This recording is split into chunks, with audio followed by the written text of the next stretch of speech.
और आपने भी ये नहीं कहा कि बड़ा गांव में आप क्यों नहीं घुस सकते, आपने भी नहीं रोका। तो जो नियम बड़ा गांव के लिए है वही नियम कल्याण बिघा के लिए भी है। ये अलग नियम का है, बता रहे मुझे क्या दीजिए सर। कल्याण बिघा में हम क्यों नहीं जा सकते ये बता दीजिए, और कुछ नहीं। हमको लिख के दे दीजिए। मैं क्या कह रहा हूँ, आप समझ लीजिए ना लिख के दे दीजिए, यही बात समझ लीजिए ना, लिख के दीजिएगा ना। आपने फिर वहाँ क्यों लिखा था फिर, जैसे श्रम कल्याण में आपने परमिशन लिया? हाँ, सभा है वहाँ। हाँ तो सभा है तो आप वही करिए ना। तो क्या है, आप पीछे काम आप नहीं रोक दीजिएगा, आप रोक दीजिएगा सर मेरी बात आप हमको रोक दीजिएगा।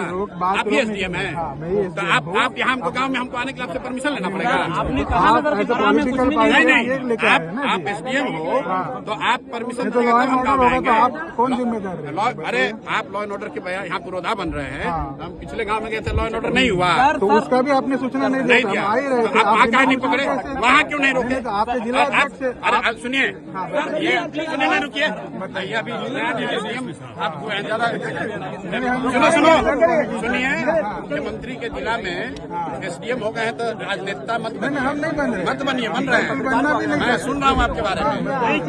आप किस अधिकार के तहत हमको किसी गांव में जाने के लिए रोकना है वो लिख के दे दीजिए, नहीं लिख के दीजिए, लिख के आपका परमिशन लिख के दीजिए। परमिशन राष्ट्रपति शासन है क्या? गाँव में जाने के लिए परमिशन, गाँव में जाने के लिए गाँव में नहीं जा सकते हैं। आप मालिक हो, दिखाइए कंप्लेन। अरे भाई जाके पूछ लीजिए। नहीं नहीं, दिखाइए कंप्लेन। नहीं दिखाओ कंप्लेन, दिखाओ कंप्लेन, दिखाइए कंप्लेन। बिल्कुल, मैं आपसे बहुत इज्जत से बात कर रहा हूँ, दिखाइए कंप्लेन। हम रोज पूरा बिहार में घूम रहे हैं, आपसे पूछ कर नहीं घूमेंगे।